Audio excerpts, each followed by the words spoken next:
कि आज हम लोगों ने आज हम लोगों ने असल में पहली दफा क्वांटम मैकेनिक्स की मैथमेटिक्स को जिक्र डिस्कस करना शुरू करना है, जो असल में हमारे कोर्स का नाम भी है क्वांटम फिजिक्स। अभी तक हम सिर्फ कुछ वो चीजें पढ़ते आ रहे थे कि क्या मसाइल थे क्लासिकल मैकेनिक्स में, कौन कौन से उस सिलसिले में तजुर्बात हुए, क्या क्या लोगों ने आइडियाज दिए और किस तरीके से हमारे पास एक एक डिफरेंट सेट ऑफ आइडियाज जमा होते गए। जब आपके पास एक डिफरेंट सेट ऑफ आइडियाज जमा हो जाते हैं, फिर आप ये कहते हैं कि अगर अगर तो ये वाली थ्योरी जो हम लोगों ने बनाई है, classical theory, sorry quantum theory, अगर ये ज्यादा अच्छी है तो फिर इसे हर चीज के ऊपर अप्लाई होना चाहिए। कम से कम माइक्रो स्केल पे तो हर चीज पे अप्लाई होना चाहिए। जिस तरह आपने देखा था कि हमने बोहर कॉरेस्पॉन्डेंस प्रिंसिपल में इस बात का जिक्र किया था कि अगर आपके पास प्रिंसिपल क्वांटम नंबर बहुत बड़ा हो जाए तो क्लासिकल और क्वांटम रिजल्ट बराबर हो जाते हैं। आप लोगों ने वो फार्मूलाज भी डिराइव किए थे वहां पर। तो अगर तो क्वांटम मैकेनिक्स भी इसी तरह की थ्योरी है जिस तरह क्लासिकल थ्योरी है, यानी कि कायनात की हर चीज के ऊपर अप्लाई की जा सकती है, जिसको हम ऑब्जर्व कर रहे हैं, जिससे हमारा वास्ता पड़ता है, तो फिर हमें एक जनरल सेट ऑफ इक्वेशंस बनानी चाहिए। हमें एक ऐसा मैथमेटिकल मैकेनिज्म के साथ सामने आना चाहिए जिसको हम अप्लाई कर सकें। अभी तक हमने जो कवानीन बनाए थे वो तो बहुत स्पेसिफिक टॉपिक्स के लिए थे। मसलन ब्लैक बॉडी रेडिएशन के लॉज तो सिर्फ ब्लैक बॉडी रेडिएशन जैसी चीजों पर अप्लाई हो सकते हैं। अगर मैं कहूँ कि एक इलेक्ट्रॉन कहीं मूव कर रहा है, उसकी मोशन को किस तरीके से डिस्क्राइब करेंगे, वो तो ब्लैक बॉडी रेडिएशन नहीं बता सकती। वो आपको डी ब्रॉगली रिलेशन तो नहीं बता सकते, वो आपको बोहर का एटॉमिक मॉडल तो नहीं बता सकता। उसके लिए तो आपको सेट ऑफ इक्वेशंस चाहिए, इक्वेशंस ऑफ मोशन चाहिए, जैसे न्यूटन की इक्वेशन ऑफ मोशन है। आमतौर पर जो हमारे पास फिजिकल थ्योरीज होती हैं वो इक्वेशंस ऑफ मोशन के ऊपर बहुत ज्यादा रिलाई कर रही होती हैं। जब तक आपके पास set of equations of motions ना आए, तब तक आप किसी भी सिस्टम की मैकेनिक्स को डिस्क्राइब नहीं कर सकते। असल में तो हमारा कोर्स क्वांटम मैकेनिक्स है कि चीजों की क्वांटम नेचर की मैकेनिक्स को डिस्क्राइब किया जाए। तो हमें उसके लिए मैकेनिक्स चाहिए, हमें उसके लिए इक्वेशंस ऑफ मोशंस चाहिए। अब अगला सवाल ये कि हम वो इक्वेशंस ऑफ मोशंस बनाएंगे कैसे। उसके लिए पहले हमारे पास कुछ जरूरी मैथमेटिकल टूल्स होने चाहिए। जिस तरह क्लासिकल मैकेनिक्स में हमारे पास है, हमें पता है कि दो नंबरों को कैसे ऐड करते हैं, उन्हें मल्टीप्लाई कैसे करते हैं, एक्सेलरेशन को कैसे डिफाइन करना है, पोजीशन को कैसे डिफाइन करना है, फोर्स क्या चीज होती है, एनर्जी क्या होती है। क्वांटम मैकेनिक्स का स्ट्रक्चर मुख्तलिफ है, क्वांटम मैकेनिक्स के लिए मैथमेटिक्स डिफरेंट है। आज हम असल में कुछ हिस्सा उस मैथमेटिक्स के लिए रिजर्व रखेंगे इस वीक का ना, और आहिस्ता आहिस्ता हम इसकी इक्वेशंस ऑफ मोशन को डेवलप करेंगे। हो सकता है कि इसकी जो पहली इक्वेशंस ऑफ मोशन है उसको हम कल के लेक्चर में डिस्कस करें, लेकिन आज हम सिर्फ मैथमेटिकली इन चीजों को डिस्कस कर रहे होंगे। हम लोग स्टार्ट करते हैं एक बहुत ही इंपॉर्टेंट इक्वेशन से। अ, अगर आप लोगों को याद होगी, हमने इसको मेरे ख्याल में लेक्चर नंबर 9 में डिराइव किया था, 9 में या 7 8 में किसी लेक्चर में। सर जी सर क्लासिकल जो है फिजिक्स आप कह रहे हैं मैकेनिक्स और क्वांटम मैकेनिक्स इसमें डिफरेंस हाँ, डिफरेंस बता दें सर। क्लासिकल और क्वांटम मैकेनिक्स में डिफरेंस क्या है? ये एक बहुत बहुत अच्छा सवाल है, बहुत अहम क्वेश्चन है। अभी तक मैंने ऐसा इस बात के बारे में कोई बात नहीं की कि डिफरेंस क्या है। मैं आज इस सिलसिले में कुछ बहुत बुनियादी बातें आप लोगों को बताऊंगा कि फर्क होता क्या है क्लासिकल फिजिक्स में और क्वांटम फिजिक्स में। अम, एक फर्क तो यही है कि जो हमने एक्सपेरिमेंटली देखा था, अभी मैथमेटिकली हम डिफरेंस की बात करेंगे थोड़ी देर तक, एक दफा ये कुछ चीजें कर लें फिर हम डिफरेंस की बात करेंगे। बुनियादी फर्क तो यही है कि क्लासिकल मैकेनिक्स बहुत सारे फिनोमिना को एक्सप्लेन नहीं कर सकती, जिसमें ब्लैक बॉडी रेडिएशन है, फोटो इलेक्ट्रिक इफेक्ट है, एटॉमिक मॉडल वगैरह है। तो फिर लोगों के जहन में ये ख्याल आया था कि हमें कुछ ऐसी चीज चाहिए जो इन फिनोमिना को भी एक्सप्लेन कर सके। सो देन लोगों ने अपने लॉज बनाए, क्वांटम मैकेनिकल लॉज आए। जब वो लॉज आपके सामने आए तो फिर आपने देखा कि अच्छा, ये तो बहुत अच्छे तरीके से एटॉमिक मॉडल भी बता रही हैं, ये ब्लैक बॉडी पर भी अप्लाई हो सकती हैं, ये फोटो इलेक्ट्रिक इफेक्ट भी बता रही हैं। लेकिन क्या क्वांटम मैकेनिक्स एक बड़ी मैकेनिक्स है? बड़ी से मुराद है कि ये उन जगहों पर भी अप्लाई हो सकती है जहां पर क्लासिकल अप्लाई होती है या नहीं? तो बोहर ने साबित किया कि कॉरेस्पॉन्डेंस प्रिंसिपल से कि ये वहां पर भी अप्लाई हो सकती है। ये एक फिजिकल डिफरेंस है दोनों में, कि क्वांटम मैकेनिक्स उन जगहों पर भी अप्लाई होती है जहां पर क्लासिकल मैकेनिक्स अप्लाई नहीं होती। या एक तरह से अगर हम ये कहें कि अगर हम एक वेन डायग्राम बनाएं यहाँ पर, ये एक बड़ा सर्कल है, ये जो बड़ा सर्कल है ये आपके पास क्वांटम मैकेनिक्स का सर्कल है।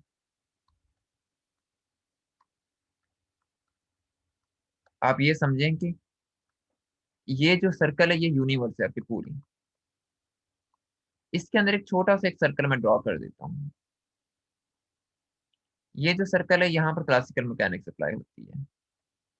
यानी कि जितनी भी चीजें सर्कल के बाहर है वहां पर क्लासिकल मैकेनिक्स अप्लाई नहीं हो सकती, न्यूटन की फिजिक्स अप्लाई नहीं हो सकती। लेकिन जितनी भी चीजें बड़े सर्कल के अंदर है वहां पर क्वांटम मैकेनिक्स अप्लाई हो सकती है। सो ये एक फिजिकल डिफरेंस है जो हमारे सामने मौजूद है। लेकिन अभी तक हमने मैथमेटिकल स्ट्रक्चर की बात नहीं की कि in terms of quantities, in terms of mathematics इनमें क्या फर्क है। ये फर्क हम अगले 2-3 लेक्चर्स में इस फर्क के ऊपर डिटेल से बात करेंगे, फिर ये ज्यादा अच्छे तरीके से क्लियर होगा। एक फर्क तो ये है कि हम क्वांटम फिजिक्स को डिस्क्राइब करने के लिए रियल नंबर्स के साथ काम नहीं कर सकते, जो हमारा आज का टॉपिक है कि हम रियल नंबर्स के साथ काम नहीं कर सकते क्वांटम फिजिक्स को एक्सप्लेन करने के लिए। और जो डिफरेंसेस हैं, जो कॉम्प्लिकेटेड डिफरेंसेस हैं, वक्त के साथ साथ हम उनको डिस्कस करते जाएंगे। Okay sir. ठीक है। तो बहरहाल ये ठीक है। बहुत बहुत अच्छा सवाल था, बहुत इंपॉर्टेंट क्वेश्चन है ये हमारे इस कोर्स का। कि अच्छा, अब आप लोगों को एक इक्वेशन याद होगी जो मैं बात कर रहा हूँ कि आपने अगर क्वांटम मैकेनिक्स को एक्सप्लेन करना है तो फिर आप रियल नंबर्स में काम नहीं कर सकते। उसकी वजह क्या है? उसकी वजह यह है कि आपने मैटर वेव्स को इस फंक्शन के जरिए रिप्रेजेंट किया था। अगर आपको याद हो, हमने इसको डिराइव किया था और हमने कहा था कि हम इस पे अनकरीब बात करेंगे कि ये फंक्शन है क्या, किस चीज को डिस्क्राइब कर रहा है। अभी भी हम इस फंक्शन की डिटेल डिस्कस नहीं करेंगे, हम यहाँ से सिर्फ कुछ प्रॉपर्टीज को गैस करने की कोशिश कर रहे हैं। मैं एक दफा इस बात की दोबारा से रिवीजन करवा देता हूँ कि फंक्शन था क्या। सो ये फंक्शन आपके पास एक सेट ऑफ स्पेक्ट्रम को डिनोट कर रहा था, जिसमें यहाँ पर आपके पास एक्स है, यहाँ पर एफ ऑफ एक्स है, और ये फंक्शन डिस्ट्रीब्यूशन है वेव्स की, अब सेट ऑफ फ्रीक्वेंसीज की, सेट ऑफ वेव्स की, जो असल में इस लाइन के नॉट के अक्रॉस स्प्रेडेड है। सो बार हमने देखा था कि ये फंक्शन आपके पास मैटर वेव की रिप्रेजेंटेशन है। अगर आपने डी ब्रॉगली के मुताबिक मैटर वेव को डिस्क्राइब करना है तो आपको अल्टीमेटली ये आंसर मिलता है। लेकिन यहाँ पर ये जितनी भी क्वांटिटीज हैं, यहाँ से लेकर यहाँ तक, ये क्वांटिटीज रियल है। लेकिन ये जो नंबर आ रहा है यहाँ पर आपके पास, ये इमेजिनरी है। क्यों इमेजिनरी है? क्योंकि इसमें अयोटा आ रहा है, और अयोटा बराबर होता है -1 स्क्वायर रूट के। तो इसका मतलब है कि ये नंबर आपके पास रियल नहीं है, ये कॉम्प्लेक्स नंबर है। सो ये वाला फंक्शन असल में कॉम्प्लेक्स फंक्शन है। और यहीं पर एक बड़ा मसला पैदा होता है कि आपने क्या कोई रियल इक्वेशन ऐसी पढ़ी जिसमें कॉम्प्लेक्स नंबर आता हो? कोई क्लासिकल इक्वेशन आपने ऐसी पढ़ी जिसमें एयोटा का जिक्र आता हो कहीं पर? वो तो कम्प्लेक्स ही रहता सर। हाँ, लेकिन क्या आपके जहन में कोई ऐसी क्लासिकल इक्वेशन है क्लासिकल मैकेनिक्स की जिसमें एयोटा लिखा हुआ हो? No sir. नहीं, हमारे पास न्यूटन लॉज में एयोटा नहीं आता, इक्वेशंस ऑफ मोशन में एयोटा नहीं आता। आप एफएससी की सेकंड ईयर की जितनी किताबें उठा के देख लें, कहीं पर भी एयोटा लिखा नहीं आता। इलेक्ट्रोमैग्नेटिक लॉज जो आपने पढ़े हैं, Ampere's law, Gauss law, Coulomb law, उनमें कहीं पर एयोटा होता है?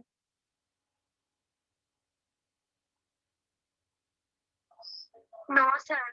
इसका क्या मतलब है कि यहाँ तो हम जहां से स्टार्ट कर रहे हैं उसी के अंदर एयोटा आ रहा है। ये सबसे बड़ा एक डिफरेंस हमारे सामने आ रहा है। अगर ये डिफरेंस एयोटा आ रहा है तो फिर इसका मतलब है कि ये कॉम्प्लेक्स नंबर है। क्या हम कॉम्प्लेक्स नंबर्स को मेजर कर सकते हैं? अब अगला अहम सवाल हमारे पास ये है कि can we measure complex numbers? So for example, मैं कहता हूं कि आप में से कोई एक शख्स है, से अली। अली ने एक डिस्टेंस कवर किया है 2 मीटर्स का। एक शख्स है, से अहमद। अहमद ने डिस्टेंस कवर किया है 2 + 3 अयोटा मीटर का। इनमें से कौन सी क्वांटिटी मेजरेबल है, कौन सी नहीं है? अली की या खाली डिस्टेंस? खाली सर। अली वाला। अच्छा, इसको आप मेजर कर सकते हैं, इसको कॉम्प्लेक्स नंबर को, अहमद को? क्या ये डिस्टेंस मेजरेबल है? ये शायद नॉट मेजरेबल, क्यों? क्योंकि इसके अंदर आयोटा आने का अयोटा आ रहा है। पॉसिबल है। स्क्वायर रूट ऑफ -1 क्या होता है? कुछ भी नहीं। आप इसको, आप इसकी कोई फिजिकल इंटरप्रिटेशन दे सकते हैं? No sir. नहीं, ये तो पॉसिबल ही नहीं है। इसका मतलब है कि नंबर मेजर नहीं किया जा सकता। अब आप देखेंगे फिर एक मसला यहाँ पर आ रहा है या नहीं आ रहा। आपकी जो इक्वेशन है, वो इक्वेशन जो किसी ट्रेवलिंग वेव को, किसी मैटर वेव को डिस्क्राइब करी, वो तो खुद कॉम्प्लेक्स है। तो इसको, इसका मतलब है कि इसको मेजर नहीं किया जा सकता उस लिहाज से जिस तरह हम क्लासिकल क्वांटिटीज को मेजर करते हैं, ऐसे ही है। जी सर। अब इसका मतलब है कि हमें एक नई मैथमेटिक्स चाहिए जिसके जरिए क्वांटम फिजिक्स को डिस्क्राइब किया जा सके। और वो चूंकि ये एक कॉम्प्लेक्स नंबर है, तो हमें यहाँ पर कॉम्प्लेक्स नंबर्स की मैथमेटिक्स की जरूरत है। अब मैं यहाँ पर ना कुछ तब्दीलियां करूंगा। अब अभी मैं, अब ये जो स्ट्रक्चर है ना सारा, ये मैथमेटिकल स्ट्रक्चर है। अभी हम इसकी फिजिक्स की कहीं डिस्कशन नहीं करेंगे, वो एक बहुत कॉम्प्लिकेटेड और डिबेट हो जाएगी अगर हम फिजिक्स को इन्वॉल्व करेंगे। मैं सिर्फ एक मैथमेटिकल बैकग्राउंड बनाऊंगा, मैथमेटिकल फ्रेमवर्क हम डेवलप करेंगे अगले 1-2 लेक्चर्स में, और देन उसकी बेस पर सारी क्वांटम फिजिक्स को डिस्क्राइब करेंगे।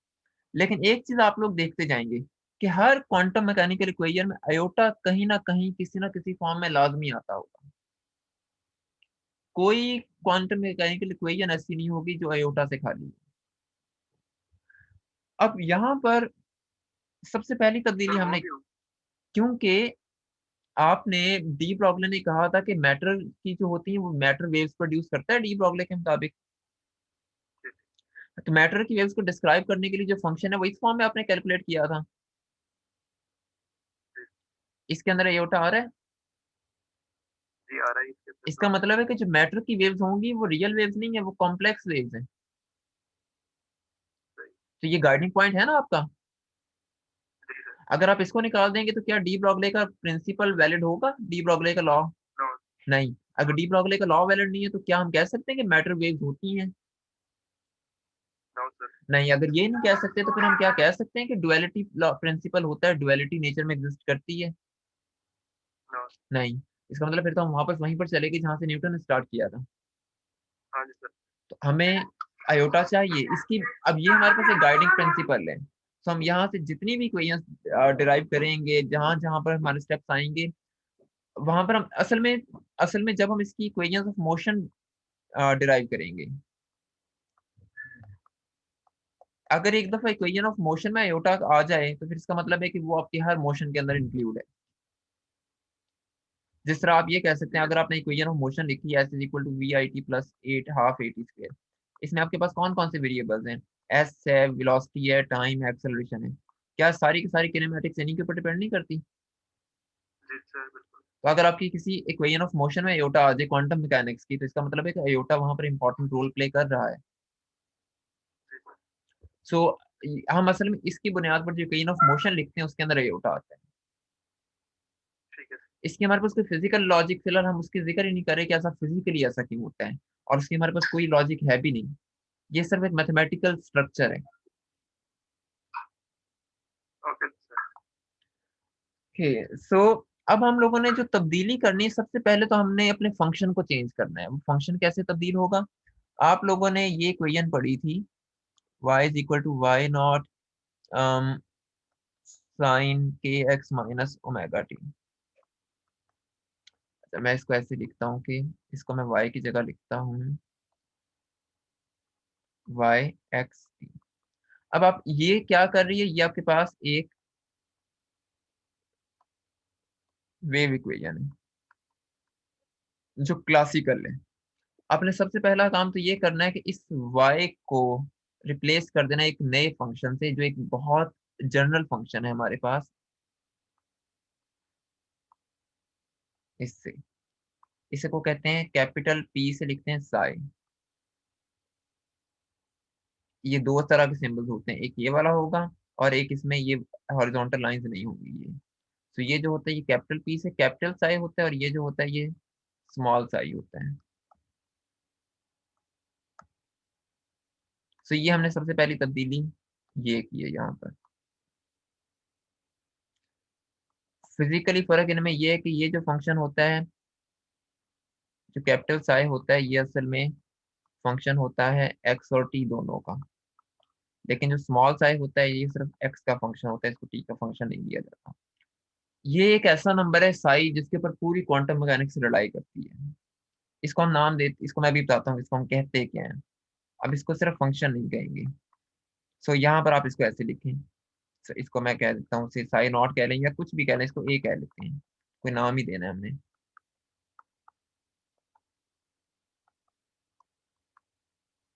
सबसे पहले हमने तब्दीली तो ये कर ली कि अपने वाई को चेंज कर लिया साई के साथ। अब हम देखते हैं कि साई है क्या। सो अगर हम इसको मुकम्मल डायमेंशन के अंदर लिखें तो इसके अंदर आपके पास 3 कोऑर्डिनेट पोजीशन के आते हैं, एक्स वाई जी, और चौथा कोऑर्डिनेट आपके पास टाइम का आता है। ये चीज कहलाती है वेव फंक्शन। क्वांटम मैकेनिक्स, चूंकि क्वांटम मैकेनिक्स वेव्स को डिस्कस करती है कि हर चीज की वेव्स मौजूद होती हैं, ये क्वांटम मैकेनिक्स कहती है। हमें उसके लिए एक वेव फंक्शन चाहिए, तो वो वेव फंक्शन हमारे पास साई की फॉर्म में है।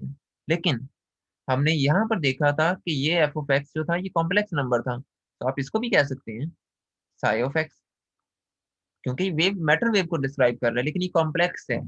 इसका मतलब है कि आपके पास ये जो वेव फंक्शन होगा ये भी कॉम्प्लेक्स नंबर होगा। अगर ये कॉम्प्लेक्स है तो फिर ये तो मेजरेबल नहीं है। ये सबसे बड़ा फर्क आ गया, क्योंकि क्लासिकल में जब आप ये बात कर रहे थे कि ये वाई इसके बराबर होता है तो ये रियल नंबर है, ये मेजरेबल क्वांटिटी है। लेकिन जब आप इसको साई में कन्वर्ट करेंगे, और साई बेसिकली इसकी रिप्रेजेंटेशन है एफ ऑफ एक्स की, तो ये आपके पास मेजरेबल क्वांटिटी नहीं है। अब हमें ये मैथमेटिक्स डेवलप करनी है कि हम इसको मेजर कैसे करें, ये हमारा मेन टास्क है आज के लेक्चर का। अच्छा, अब एक एक और चीज आप लोगों ने ध्यान में रखनी है। अभी तक हम हर चीज की वेव लेते आ रहे हैं कि हर चीज की वेव होती है। ये फिजिक्स को समझने का एक तरीका है कि आपके पास, आपके जहन में जब मैं वेव का नाम लेता हूँ तो आपके जहन में कोई इस तरह का स्ट्रक्चर आ रहा होता है, ऐसे ही है। बिल्कुल सर। या जब मैं वेव का नाम लेता हूँ तो आपके जहन में एक स्ट्रक्चर ये भी आ सकता है कि इसका मतलब कि हमने पानी के अंदर कोई पत्थर फेंका है, मीडियम के अंदर डिस्टरबेंस हो रही है, और वो डिस्टरबेंस आप मेजर कर रहे हैं इस इक्वेशन के जरिए। ये वाली जो इक्वेशन आपके पास, आप उस डिस्टरबेंस को इस इक्वेशन के जरिए मेजर कर रहे होते हैं। अच्छा। हाँ, लेकिन अब चूंकि, लेकिन यहाँ पर वाई क्या है, ये तो मेजरेबल क्वांटिटी है, ये चीज ध्यान में रखनी, तो आप मेजर कर सकते हैं उस डिस्टरबेंस को। लेकिन साई कॉम्प्लेक्स है, ये मेजरेबल नहीं है। नहीं। तो क्या आप उस डिस्टरबेंस को मेजर कर सकते हैं?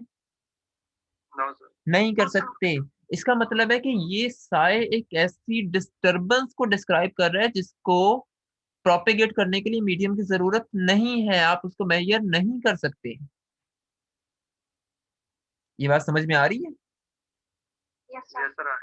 अब इसका मतलब है कि जो हम बात कर रहे थे कि if matter is a wave then what is waving, so we can say that stuff that is waving requires no medium. वो एक ऐसा स्टफ जिसको वेव करने के लिए किसी मीडियम की जरूरत नहीं है, उसको आप साइज से डिस्क्राइब कर रहे हैं।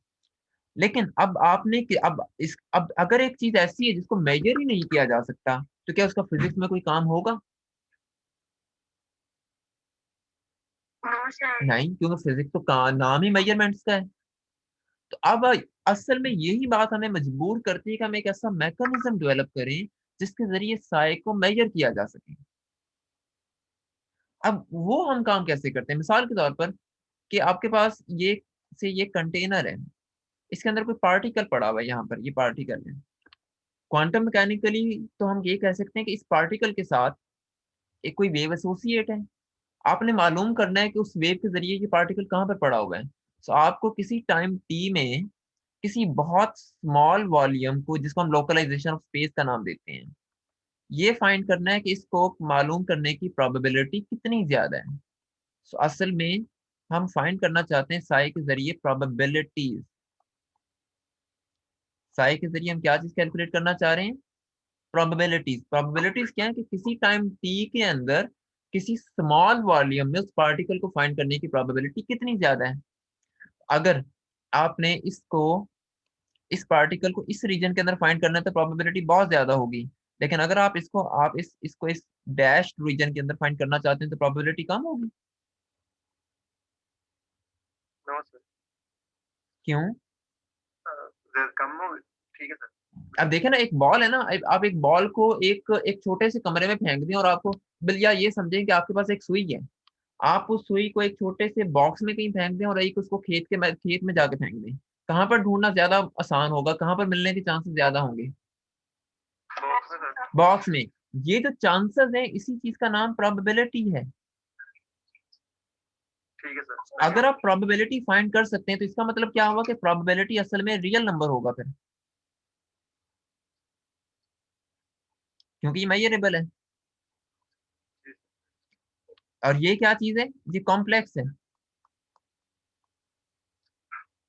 साए खुद में कॉम्प्लेक्स है, मतलब सर लेकिन हाँ जी जी, कॉम्प्लेक्स की प्रोबेबिलिटी जब फाइंड करेंगे तो वो रियल आएगी। वो रियल आएगी, बिल्कुल एग्जैक्टली एग्जैक्टली यही बात है कि जब भी आप कॉम्प्लेक्स नंबर की प्रोबेबिलिटीज फाइंड करेंगे तो वो हमेशा रियल आएंगे। तो अब हमारा असल में इस पूरे कोर्स में जो सबसे अहम टास्क है वो दो ही टास्क है हमारे इस पूरे कोर्स में। एक तो ये कि साई की फॉर्म क्या होगी। हर क्वेश्चन के लिए साई की फॉर्म ये नहीं होगी जो हमने यहाँ पर लिखी है, ये वाली, या साई की फॉर्म ये नहीं होगी। हर क्वेश्चन के लिए साई की फॉर्म डिफरेंट है, हर सिचुएशन के लिए डिफरेंट होगी। हम कुछ प्रॉब्लम्स करेंगे जिनमें हम साई को बनाएंगे, साई को कंस्ट्रक्ट करेंगे। सो जो हमारे जो दो टास्क होंगे मेन, वो एक ये होगा कि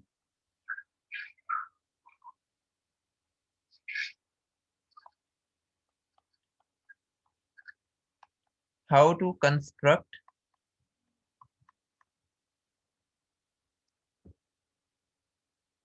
हेलो अस्सलाम वालेकुम सर। जी सर। मेरी पास आधे घंटे तक क्लास एंड हो जाएगी। नहीं, घर खाना ना खा गए। ठीक। Sorry sorry. सो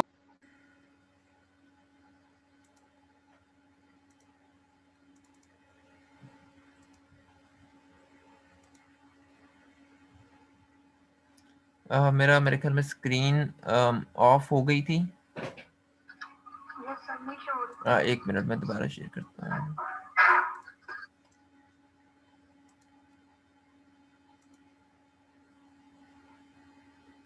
अब आपके स्क्रीन शेयर हो रही दोबारा से मेरी? Okay fine. ओके, सो हम बात ये कर रहे थे कि हमारे पास इस कोर्स के जो दो मेन मकासद अब हमारे सामने वो क्लियर हो रहे हैं कि हम इस कोर्स का हमारा मकसद क्या होगा पूरे कोर्स में। एक तो ये कि आपने साई को कैसे कंस्ट्रक्ट करना है, यानी कैपिटल साई या स्मॉल साई जो भी होगा, असल में वेव फंक्शन आपने कैसे कंस्ट्रक्ट करना है।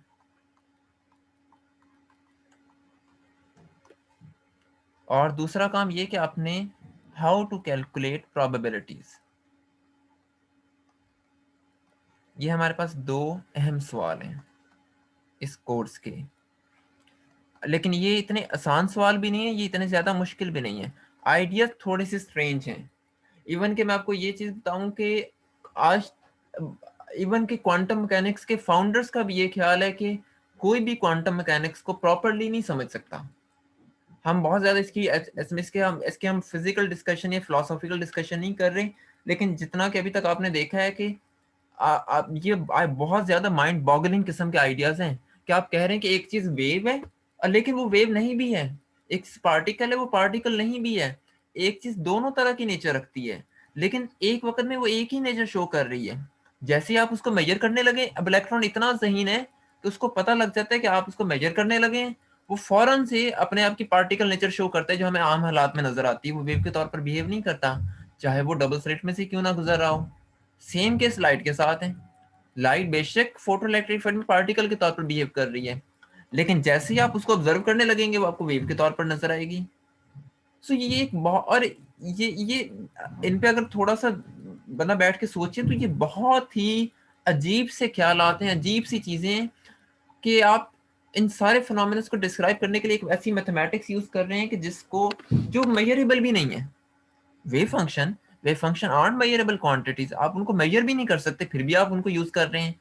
सो ये बहुत ही अजीब से आइडियाज हैं इन पे हम किसी वक्त अगर हमें टाइम मिला तो हम किसी ट्यूटोरियल में इनके ऊपर ज़्यादा डिस्कशन करेंगे, या किसी लाइव क्लास में, ऑनलाइन लेक्चर्स में तो ज़ाहिर बात है कि हम उस तरीके से इसके ऊपर बात नहीं कर सकते। सो लेकिन क्वांटम मैकेनिक्स के जो फाउंडर्स हैं, जिनमें अरविंद श्रोडिंगर है, रिचर्ड फाइनमैन है, नाइल्स बोहर है, हाइजेनबर्ग है, इन सब लोगों का ख्याल है कि आज तक कोई भी इंसान क्वांटम मैकेनिक्स को नहीं समझ सका, इवन इनके फाउंडर्स भी नहीं।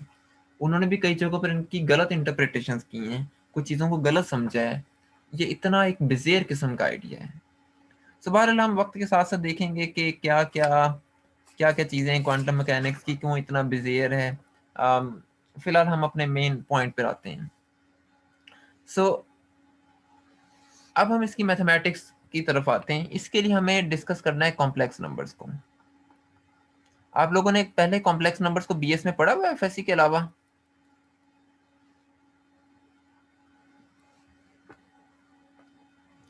आप लोगों ने पहले 2 सेमेस्टर्स में कहीं कॉम्प्लेक्स नंबर्स को डिस्कस किया है?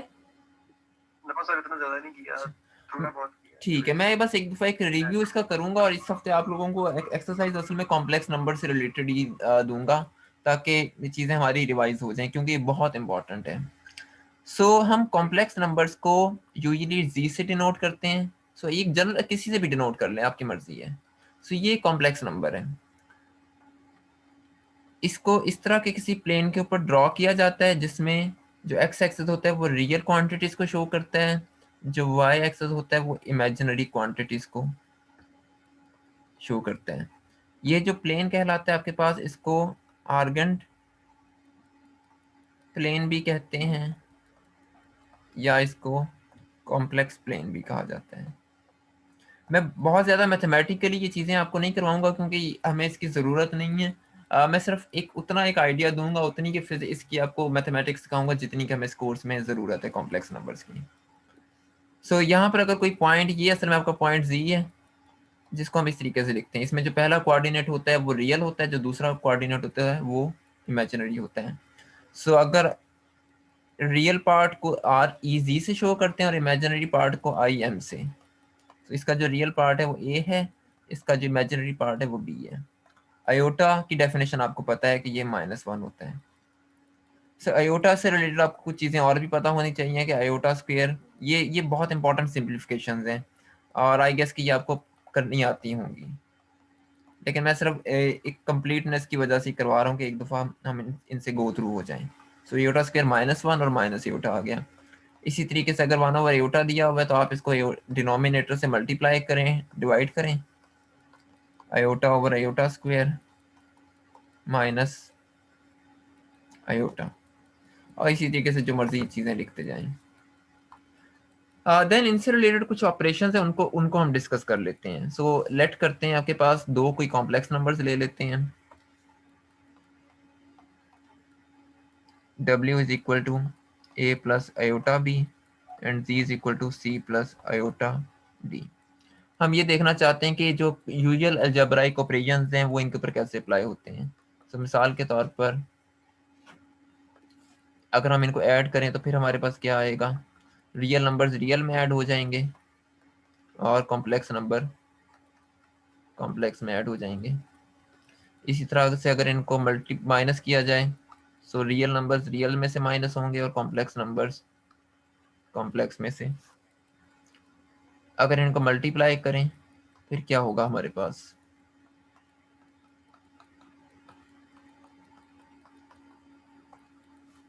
सो a into C plus iota D, iota b into C plus iota D, A C plus iota A D plus iota B C plus iota square B D, A C plus iota common ले लें A D plus B C plus -1 B D. So आपके पास W Z आ गया है A C minus B D. आप देखें हर जगह मैं रियल नंबर्स को अलग करता जा रहा हूँ और कॉम्प्लेक्स नंबर्स को अलग लिखता जा रहा हूँ, ये आसानी के लिए है। सो ये आपके पास कॉरेस्पॉन्डिंग कुछ रिजल्ट्स आ रहे हैं। ये सारी चीज़ें आप लोगों ने पहले बारल की हुई हैं। इसी तरह से अगर इनको डिवाइड करना हो तो फिर हम लोग क्या करते हैं, सो W/Z अगर आप लोगों ने करना हो तो A plus iota B/C plus iota D। सो उसके लिए आपको इनको डिनोमिनेटर के कॉम्प्लेक्स कॉन्जुगेट से मल्टीप्लाई करना पड़ेगा। सो C plus iota D/C plus iota D star. यहाँ पर ये जो सिंबल है स्टार का, इसका मतलब होता है कॉम्प्लेक्स कॉन्जुगेट। ये एक बहुत इंपॉर्टेंट प्रॉपर्टी है जिसको हम यूटिलाइज करेंगे क्वांटम मैकेनिक्स की प्रॉब्लम्स को सॉल्व करते हुए। कॉम्प्लेक्स असल में ये कॉन्जुगेट है। कॉम्प्लेक्स इसके लिए कहते हैं क्योंकि आप कॉम्प्लेक्स नंबर का कॉन्जुगेट ले रहे हैं। सो आप इस ये फॉर्म बन जाएगी A plus iota B/C plus iota D, multiply करें C minus iota D over C minus iota D के साथ, देन ये सिर्फ मल्टीप्लीकेशन है अब। सो आप इसको जब सिंप्लीफाई करेंगे तो अल्टीमेटली रिजल्ट आपके पास आएगा AC plus BD plus iota BC minus AD over C square plus D square. ये आपके पास दो कॉम्प्लेक्स नंबर को डिवाइड करें तो ये रिजल्ट आता है हमारे पास। सो ये सिर्फ तरीके हैं कि आप इन नंबर्स को कैसे सॉल्व कर सकते हैं। लाजमी नहीं कि हमें हर प्रॉब्लम में इनको सॉल्व करने की ज़रूरत पड़ेगी या हम इनका हर जगह इस्तेमाल करेंगे। सबसे इंपॉर्टेंट प्रॉपर्टी जो प्रोबेबिलिटीज कैलकुलेट करने में इस्तेमाल होती है वो कॉम्प्लेक्स कॉन्जुगेट है। डिफाइन करते हैं C प्लस आयोटा B, इसका कॉम्प्लेक्स कॉन्जुगेट लें। चलिए मैं ऐसा करता हूँ, आप लोगों की आसानी के लिए इसको ऐसे लिखता हूँ। इसको मैं Z से इस दफ़ा डिनोट नहीं करता ताकि हम थोड़ी सी फैमिलियरिटी हो, जिसको मैं कैपिटल साई से डिनोट करता हूँ। इसका लें complex conjugate Sai star A plus iota B star. असल में ये स्टार दोनों नंबरों के ऊपर एक्ट कर रहा होता है, ये आयोटा के ऊपर भी करेगा, ये B के ऊपर भी करेगा। लेकिन A तो रियल नंबर है तो ये एज इट इज आ जाएगा। B भी एक रियल कंपोनेंट है लेकिन आयोटा इसको कॉम्प्लेक्स बना रहा है तो आयोटा के साथ माइनस आ जाएगा। ये बस इस चीज का ध्यान रखना है कि अगर ये सिंबल लगाया है, ये ध्यान रखना है कि ये लिखा हुआ है या ये लिखा हुआ है, ये दोनों डिफरेंट चीजें हैं। इन कैलकुलेशन की हद तक तो शायद फर्क ना पड़े लेकिन प्रॉब्लम सॉल्व करते वक्त ये चीज मसला पैदा कर सकती है। सो अब इन दोनों को मल्टीप्लाई कर दें, साई को और साई स्टार को। इससे फर्क नहीं पड़ता कि आप इनमें से किसको पहले लिखें किसको बाद में लिखें, उससे कोई फर्क नहीं पड़ेगा। सो ये आपके पास आ जाएगा A plus iota B into A minus iota B। So A square minus iota AB plus iota BA minus iota square B square. A square minus A square minus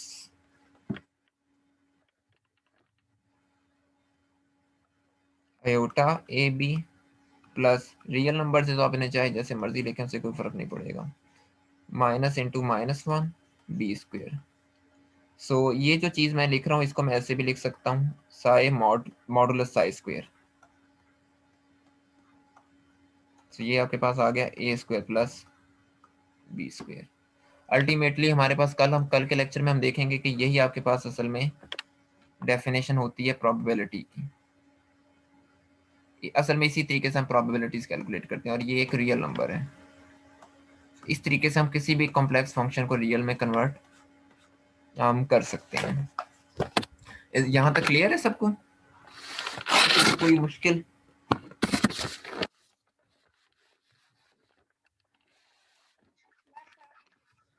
बहुत आसान चीज़ें हैं, लेकिन इनकी रिवीजन एक दफ़ा ज़रूरी थी, इसलिए मैं सिर्फ करवा रहा हूँ ताकि इनकी एक दफ़ा प्रैक्टिस अच्छी कर लें। अच्छा, देन हम दोबारा अब हम इनको एक और इम्पोर्टेंट फॉर्म के अंदर भी कन्वर्ट कर सकते हैं। दोबारा से यही वाली डायग्राम बनाते हैं। यहाँ पर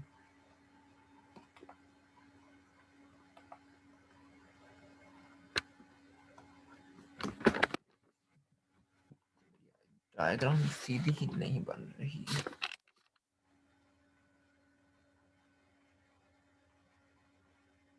तो ये रियल, ये इमेजिनरी, यहाँ पर आपने कोई नंबर लिया था ए बी, ये आपके पास ओरिजिन है। इस ओरिजिन से लेकर यहाँ तक का जो फासला होगा ये आपके पास इसकी लेंथ है, इसको हम आर से डिनोट कर देते हैं। देन इसके ऊपर इसकी प्रोजेक्शंस ड्रॉ करें। ये प्रोजेक्शन आ गई, ये प्रोजेक्शन आ गई। अब आपको पता है कि ये वाला जो कंपोनेंट होगा ये आर एक्स होगा, रियल आर होगा। सो जिसको हम लिख सकते हैं ए कॉस थीटा, क्योंकि ये रियल लाइन के ऊपर आ रहा है। ये वाला जो कंपोनेंट होगा ये बी साइन थीटा होगा। और इसका जो हम एंगल ले रहे हैं वो काउंटर क्लॉकवाइज ले रहे होंगे, पॉजिटिव। सो ये हमारी कंस्ट्रक्शन है। सो इसकी बेस पर हम लोग लिख सकते हैं कि जो रियल जी है, अगर आपके पास जी बराबर हो ए प्लस एटा बी के, सो जो रियल जी होगा वो आपके पास बराबर आ जाएगा आर कॉस थी, ये ए के बराबर है। और असल में ये चीज़ मैंने लिखी कैसी है मैं भी एक दफ़ा ये बताता हूँ। सो ये ए के बराबर है आपके पास। नाउ डिफाइन, अब यहाँ से आप कॉस थीटा लें। कॉस थीटा क्या आ रहा है, base over hypotenuse, A over R. So A is equal to R cos theta. So ये उसका रियल कंपोनेंट है। सिमिलरली आप इसका इमेजिनरी कंपोनेंट लिख सकते हैं, वो बी के बराबर आएगा और वो बराबर आएगा आर साइन थीटा के।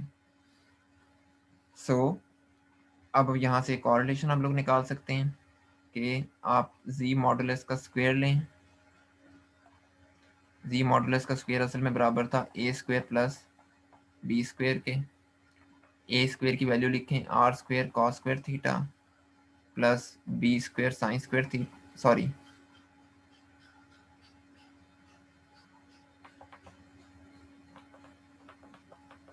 Are square sine square theta, R square common ले लें, cos square theta plus sine square theta. So आपके पास जी मॉडुलस का जो स्क्वायर है वो असल में आर स्क्वायर के बराबर आ गया, यानी ए स्क्वायर प्लस बी स्क्वायर के। सो यहाँ से आर की वैल्यू निकली है ए स्क्वायर प्लस बी स्क्वायर। ये एक इम्पॉर्टेंट रिलेशन है। आर क्या चीज़, आपके पास रेडियल कोऑर्डिनेट है। इसी तरीके से अगर आपने टेंजेंट थीटा निकालना हो तो टेंजेंट थीटा किसके बराबर होगा, imaginary part over real part के। इमेजिनरी पार्ट आपके पास क्या है बी, और रियल पार्ट क्या है ए। सो टेंजेंट थीटा आपके पास इसके बराबर है।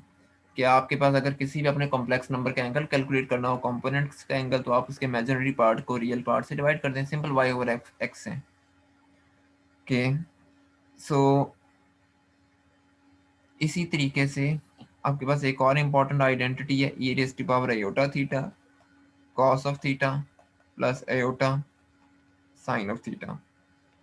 इसी तरीके से अगर आपने cos of minus iota theta लिखना हो तो ये बेसिकली इसका कॉम्प्लेक्स कॉन्जुगेट है, cos of minus theta plus iota minus sine theta. तो ये बचेगा cos of minus theta minus, sorry ये प्लस हो जाएगा क्योंकि कॉस एक इवन फंक्शन है, minus iota sine of theta. ऐसा क्यों हो रहा है, क्योंकि कॉस एक इवन फंक्शन है।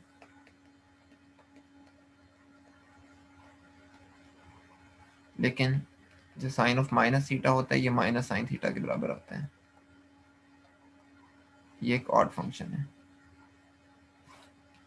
सो इसी तरीके से आप इन सारे लॉस को इस्तेमाल करके एक बहुत इंपॉर्टेंट रिजल्ट निकाल सकते हैं। इसको आपने खुद ड्राइव करने की कोशिश करनी है कि ये जो कॉम्प्लेक्स नंबर है ये इसके बराबर होता है आर ई आयोटा थीटा के। ये एक ऐसी कन्वर्जन है जो आप लोगों ने पहले कई दफ़ा पढ़ी हुई है।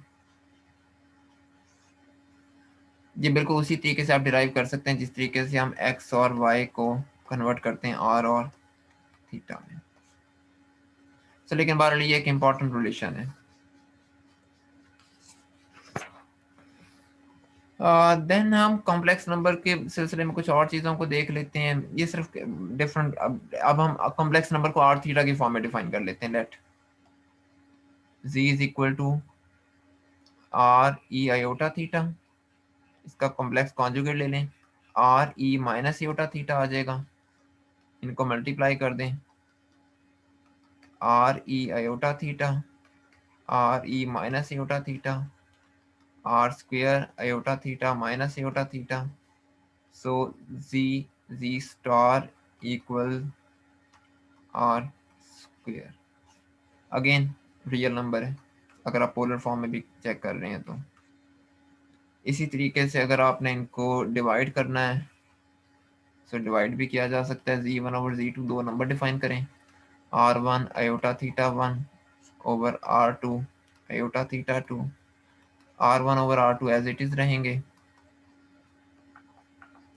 ये iota theta 1 इस और iota theta 2 को ऊपर ले जाए इसकी पावर माइनस में हो जाएगी। So z1 over z2 is equal to r1 over r2 iota theta 1 minus theta 2। ये पोलर फॉर्म में इनकी डिवीजन है। अब जो तरीका आपको आसान लगे, आपको पोलर में कन्वर्ट करना आसान लग रहा है तो पोलर में करें, रियल में करना लग रहा है तो रियल में करें, वो कम्प्लीटली आपकी मर्जी है, इस बात से कोई फर्क नहीं पड़ता। अच्छा अभी चूंकि हमने दो रिलेशंस लिखे थे, सो साइन थीटा, अभी हमने चूंकि ये लिखा था कि E raise to power iota theta is equal to cos of theta plus iota sine theta, और E raise to power minus iota theta is equal to cos of theta minus iota sine of theta. So, इनको इस्तेमाल करके हम cos और sign को भी लिख सकते हैं। सो आपके पास साइन थीटा का जो रिलेशन आएगा बहुत इंपॉर्टेंट रिलेशन है, पहले आप लोग पढ़ चुके हैं, E raise to power iota theta plus minus iota theta divided by 2। इसी तरीके से 2 आयोटा, इसी तरीके से जो कॉस ऑफ थीटा है E raise to power iota theta plus E raise to power minus iota theta over 2। एक minute मुझे चेक करने थे मैंने रिलेशन ठीक लिखे हैं। अगर मैं इनको ऐड करूं तो ये हो जाएगा 2 iota sine theta E iota theta plus E minus iota, इसको पुट करके देख लेते हैं, cos theta plus iota sine theta plus, हाँ यहाँ पर माइनस का साइन आएगा, सॉरी। ये बार आप लोग फिर भी एक दफ़ा कंफर्म कर लीजिएगा, मेरे ख्याल में ये माइनस का साइन के साथ है एक्सप्रेशन। एक मिनट मैं इसको चेक कर ही लूँ ताकि आई गेस कि ठीक है। साइन इन एक्सपोनेंशियल, जी ठीक है, साइन के साथ माइनस का साइन ही आता है। सो इसी तरह आप इसी तरह टेंजेंट को टेंजेंट, सीकेंट और कोसेकेंट सारे रिलेशन निकाल सकते हैं। सो ये असल में हमारे पास सारा जब तक हमने किया है पिछली 6-7 स्लाइड्स में, ये आपके पास कॉम्प्लेक्स अलजेब्रा है। सर एक मिनट, जी सर ये जो आपने साइन वाला रिलेशन लिखा है उसमें आपने नीचे 2 के साथ आयोटा भी लगाया, लेकिन कोस के साथ 2 के साथ आयोटा नहीं लगाया। हाँ, वो जब आप इनको सिंप्लीफाई करेंगे तो इसमें आयोटा आएगा क्योंकि साइन के साथ यहाँ पर आयोटा आ रहा है। जी सर। आप एक दफा इन दोनों इक्वेशंस को ऐड करें, इन दोनों इक्वेशंस को, जी सर, और एक दफा सब्ट्रैक्ट करें, आपको ये कॉरस्पॉन्डिंग रिलेशन मिल जाएंगे। जी सर। सो जब आपके पास साइन और कॉस आ जाएगा तो फिर आप इनको डिवाइड कर सकते हैं, डिवाइड करके आपको टेंजेंट थीटा भी मिल जाएगा, आयोटा थीटा